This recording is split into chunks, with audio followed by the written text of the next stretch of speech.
Alam nyo, hindi ko po ugaling manakot. At hindi rin po ako seer. O sa Tagalog po yung nagpipredict ng mangyayari before it happens. Hindi, kahit po alam ko, hindi ko po yan sinishare at hindi ko ina-announce. Nung araw pa po ito. Pero yung style ko naman po, hindi ko naman tinatanong kung anong mangyayari. Katulad kunyari ng typhoon or lindol or kung may mga aksidente, hindi po. Yung akin po, bigla na lang dumadaan sa harap ko nang kunyari may ginagawa po ako nang hindi ko, wala akong iniisip kahit na ano. Bigla, o kumakain, biglang may dadaan po sa harap kong ganyan, makikita ko yung mangyayari. I-share ko lang po sa inyo yung tungkol dun sa tsunami ng Japan. Alam niyo, a couple of years back, may mga estudyante, ito po yung bago yung tsunami. Hindi ba nagkaroon ng tsunami sa Japan, tapos lumubog yung buong lugar ng isang lugar sa Japan na lahat ng mga tao. Napanood nga natin yan sa internet kasi maraming nakakakuha. Ang lalaki ng alon. Anyway, meron pong mga international students na dumating sa akin. Kasi I used to teach before. Pero iba naman po yung tinuturo ko. Ang mga estudyante ko galing ng UK, London, ganyan, America, Japanese. There were a lot of Japanese. Marami po akong Japanese students. After the class, pinasyal ko po sila sa Tagaytay. Meron pong isang lugar doon na ang tinatawag nila parang bukal ni Mama Mary. Kasama ko rin po yung schoolmate ko, yung teacher ko na si Joby Lazano na nag-convince sa akin na gamitin ko nga yung gift ko. Kasi siya po nag-convince talaga sa akin, siya nag-guide sa akin kung paano ko gagamitin ito. Anyway, di pinasyal ko doon yung mga estudyante ko. Siguro, mga 10 yata sila. Ganyan, 10 o 12. Kasi may 3 kaming sasakyang dala.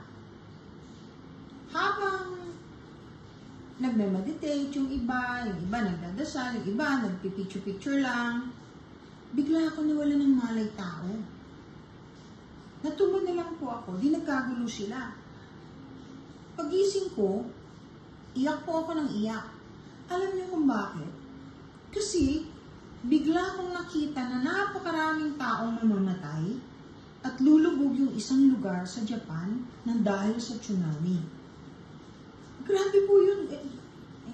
Alam po yun ng mga Japanese students ko kasi, of course, patungkol sa kanila because they were Japanese. And, well, they listened to me, they didn't say anything, and some were hoping na wag mangyari. Of course, yun naman palagi ang prayer natin na wag mangyayari yung masama. Hindi ba?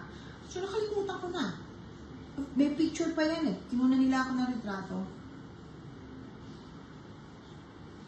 Akalain nyo, nangyari yun. Lumubog yung buong area na yun. Yung pagkalalaking alon, yung tsunami nga, yung last na tsunami sa Japan, nangyari, na nakita ko. Of course, di ko i-announce. Malay ko pa kung magkakatotoo o hindi. At saka baka sabihin pa, sira ulo ko. Ayoko yung nagpe-predict ng kung ano-anong bagay. Kasi maraming bagay na mangyayari supposedly na hindi natutuloy pagka nagbago ng yung lugar na yon, yung anong tawag dito, yung maraming taong nagdadasal, gumawa ng kabutihan, nagsakripisyo, hindi natutuloy. Hindi natutuloy. Ano yun eh? Group karma. Kumbaga, karma ng lugar na yon. Basta it has something to do with that. Maaring mabago. Kaya hindi po ako nagsasalita. Diyos ko, nung mangyari po yun. Di syempre, yung mga estudyante ko tawagan sa akin, sinare ko lang po sa inyo. Kasi, meron na naman akong naramdaman. Actually, last month pa to. Mag-iingat po tayo ngayong mga panahon na to. Kasi, itong buwan ng Hunyo, hindi maganda. Hindi lang po para sa atin, kundi sa iba't ibang lugar, iba't ibang bansa. Mag-iingat lang po tayo.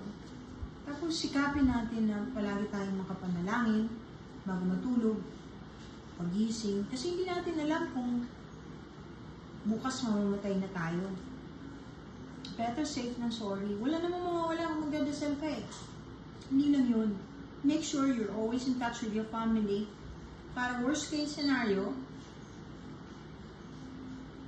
pwede kayo makapag-usap.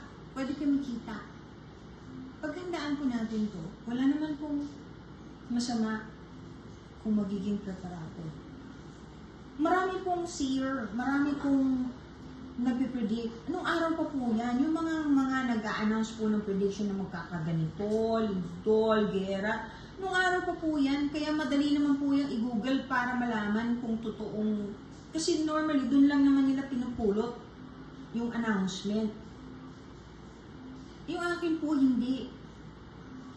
Yung akin, dumaan talaga sa harap ko at ayaw ko po yan. Hindi ko sinasabi sa inyo para takutin kayo. Sinasabi ko po para ipagdasal natin na kung totoo, maiwasan natin sa pamamagitan ng pagdarasal. Na tuwing magdadasal tayo, isalin natin yung part na patawarin niyo naman po sana ang lahat ng aming pagkakasala. Iligtas niyo naman po ang aming bansa sa kahit na anong kalamidad na baka hindi namin kayanin. Ganun lang po. Yun naman ang aim ko, yun po ang purpose ko. Kasi, nung araw nga, meron pang nag-announce na end of the world. Wala naman po nakakaalam ng end of the world, kundi si Ama. Si Ama lang po nakakaalam niyan. So, pinapaabot ko lang po sa inyo na maghanda-handa. Kasi hindi kagandahan ang dumadaan sa harap. Pero maaari natin itong iwasan sa paggawa ng kabutihan, paghingi sa langit ng tawad, at paghingi ng tulong kay Ama na sana mailigtas naman tayo. Na kung maaari, palagpasin naman sa atin yung kalamidad na dapat dumaan sa atin, whatever it is. Sige po, hanggang dito na lang po, ha? Dasal tayo. Maraming salamat po sa inyong lahat. Na-appreciate ko po lahat ng nagko-comment, lahat ng nanonood. At pinagdadasal ko po tayong lahat. Especially those who are always asking me to pray for them. Yung mga prayer requests, ginagawa ko po yan. Huwag kayong mag-alala. Sige po. God bless.